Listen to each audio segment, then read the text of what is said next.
Dude, I think you're magic. How? You called out Domi and boom, 2 goals. You think me saying a Leaf hasn't performed well works? Historically not, no. No. He had a very good game, though. Let's go! It starts with an A and ends with anxiety. Off the charts levels of passion! That's just a nightmare! With you wherever you are, welcome to LFR.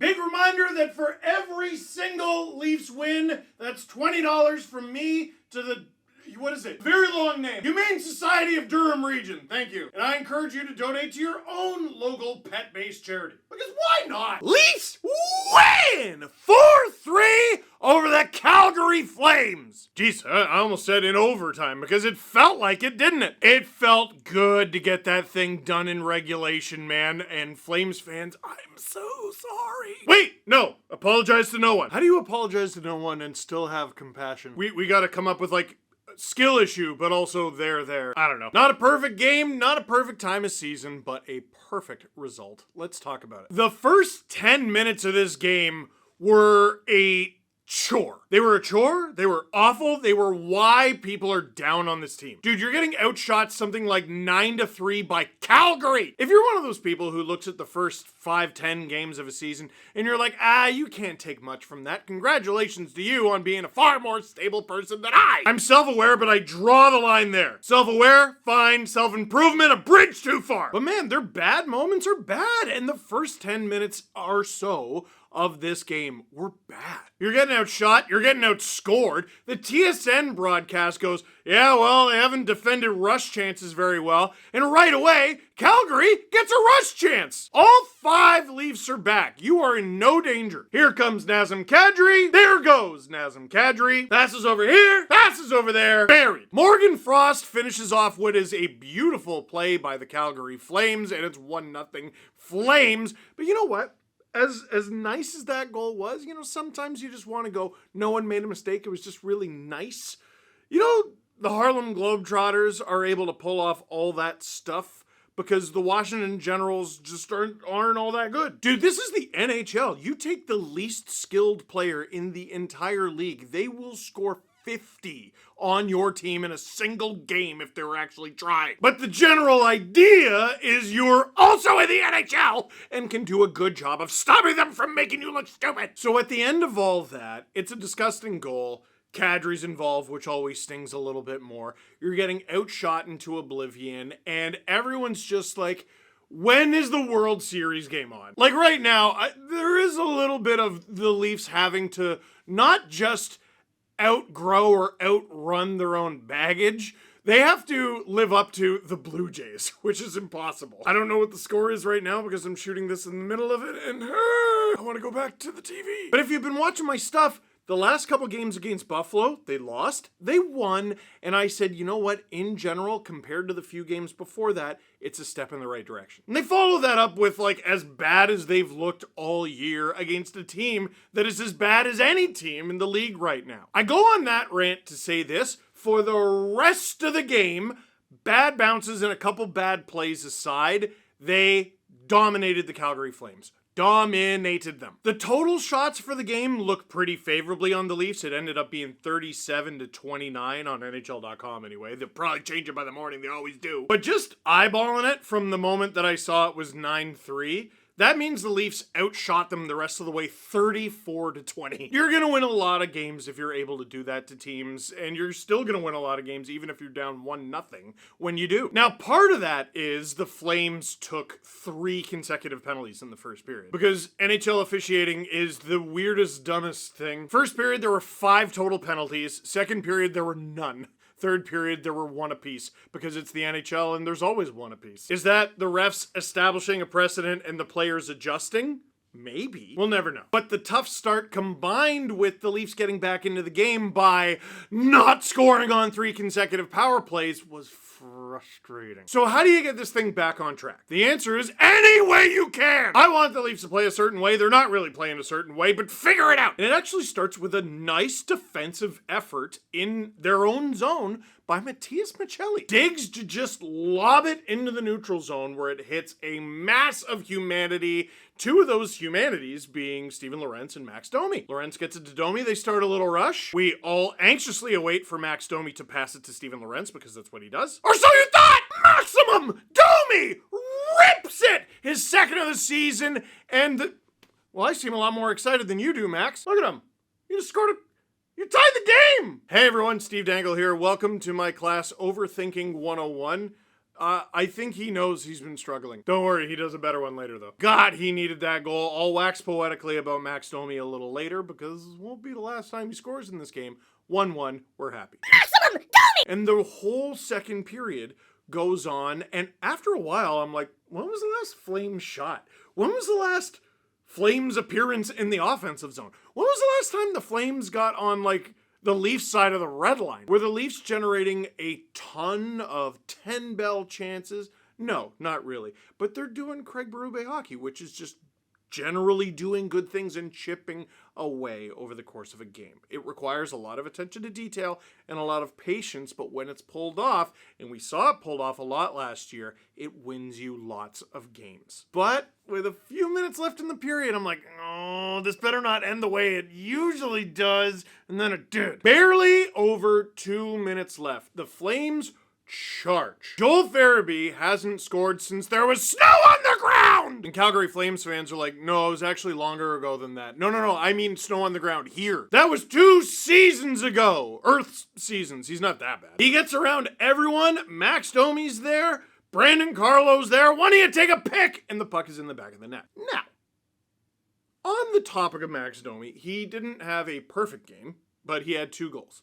All you need to do is do more good things than you did poor. There's bad and there's you'd like better. To me there from Max, you'd like better. Farabee gets around him too easy. To me there from Carlos standing in front of the net, you like better. Those are 2 guys who defensively all season you're like, gosh, you'd like better. But like, Anthony? Here's the thing in Leafs Nation. Anthony Stolarz is now on his 2nd year with the Leafs. He just signed that big extension.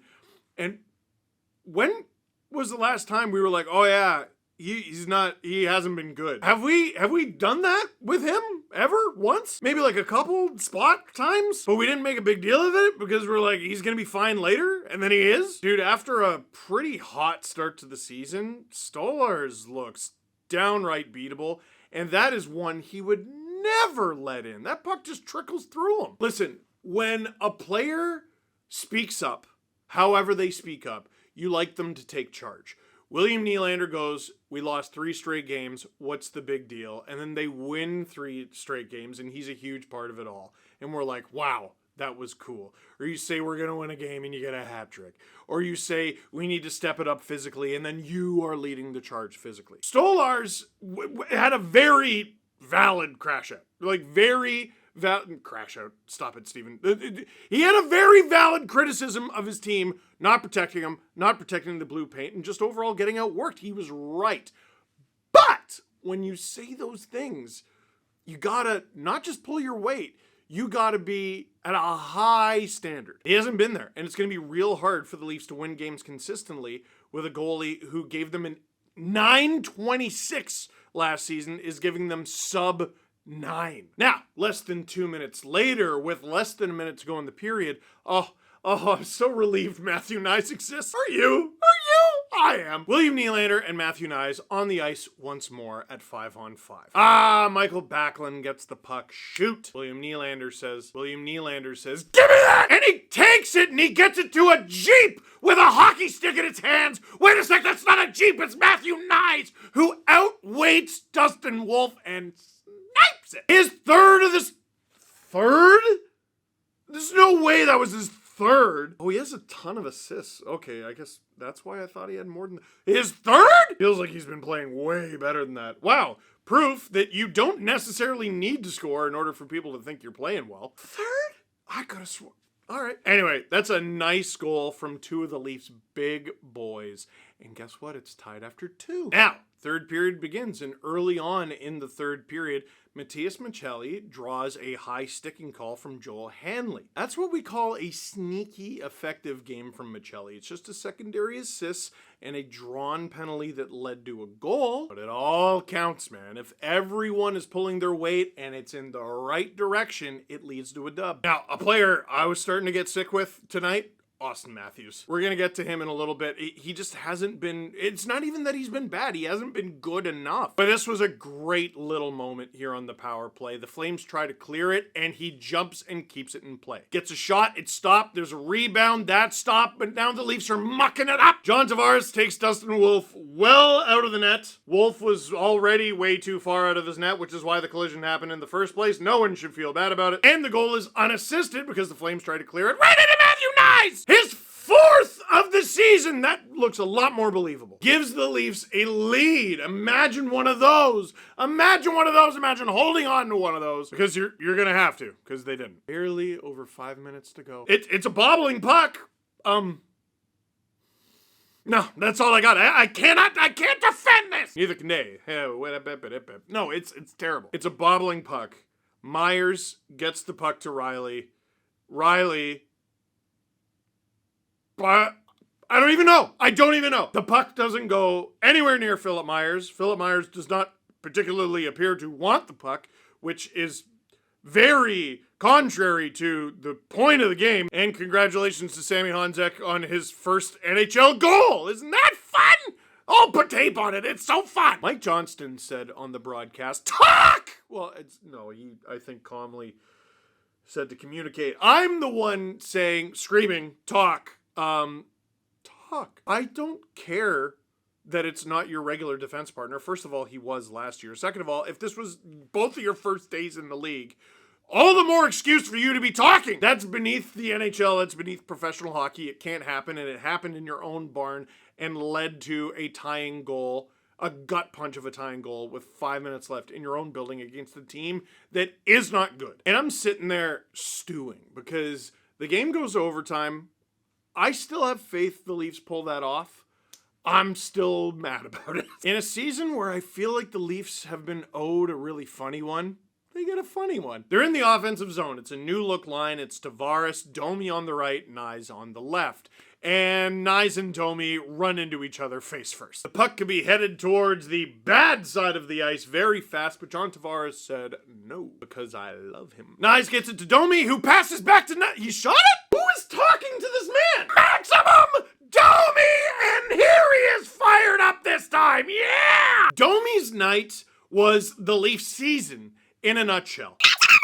Fighting it. Genuinely fighting it. He was -1 despite scoring a goal before this goal was scored. He had a noticeably much better night tonight than he's been having, and it still wasn't very good. But he stayed with it, worked hard, went out and fired it, scored the game-winning goal. In part because he's listening to his coaches who told him to shoot more. That's the Leafs season in a nutshell. They are fighting it furiously this season. Oh my gosh, they are fighting it. Oh my gosh, nothing is going their way. And they still come out positive. Now, they play tomorrow night. This could all be a moot point, but right now, they're building. I'm liking what they're doing over the past couple games. They're able to hold the Flames at bay because, the Leafs played tight. The Flames never really looked dangerous. Matthews particularly good defensively during that 6-on-5, and that's a big 2 points for the Leafs. Questions. I love this one. Big win, but the thing that keeps bugging me is Austin feels like a defensive 2C now. Is he hurt again, or is this him now? Very good question. To me, this is all over the place, because calling Austin a defensive 2C, thank you for finding the words that I've been struggling to find. Because a defensive 2C is fine. Most teams would take a defensive 2C. That's okay. I don't know, Ryan O'Reilly. You take that. You might be a 1C in Nashville, but are they doing great? No. A defensive 2C is a good player. Good players do not make $13.25 million. No, they don't. They don't. The elite players make that. Not good ones. Elite. He's been good. He hasn't been elite. The Leafs need him to be elite for this to work. I mean, that's what the money's for. And I don't know what it is because he's not using that touch of death shot, that wrister that we've come to know so well. And I can't even say it's an injury because he's not getting open in the same spaces that he's been doing for years and years and years. And it's just very easy to go, Marner. And listen, yeah, man, like he was 5th in league scoring last year. Like there could be something to it. But they gave him Nylander, and it still didn't really do anything. And then Nylander goes and plays with Tavares again, and they immediately go to work and score. You wouldn't know it, but some of the players on this team are having banana seasons. William Nylander, who was coming off an injury, by the way, and still looked kind of hurt, in 9 games has 3 goals, 12 assists for 15 points. John Tavares, who is on a sweetheart of a deal, making less than $4.5 million against the cap, in 10 games has 5 goals, 8 assists, 13 points. Matthew Knies, 4 goals, apparently, 9 assists, 13 points in those 10 games. And Matthews, to his credit, 5 goals, 3 assists, 8 points in 10 games. Again, you look at that and you go, well, that's good. And it is good. He's not paid to be good. He's paid to be one of the best players in the league. Ekman-Larsson, by the way, 7 points in 10 games. Keep doing that, OEL. Stay out of the box! Stay out of the box, and ideally, for the rest of the team, stay in the win column. The season stops for no one, and there's another game tomorrow for the Leafs and the Jays, and you can catch all of that, our reactions to all of that, on the STPN YouTube channel. So for now, that is it for this one. Thank you very much for watching. Click like if you like this video. Click subscribe if you really liked it. Tell all your friends. I don't know what the score is. Go Blue Jays.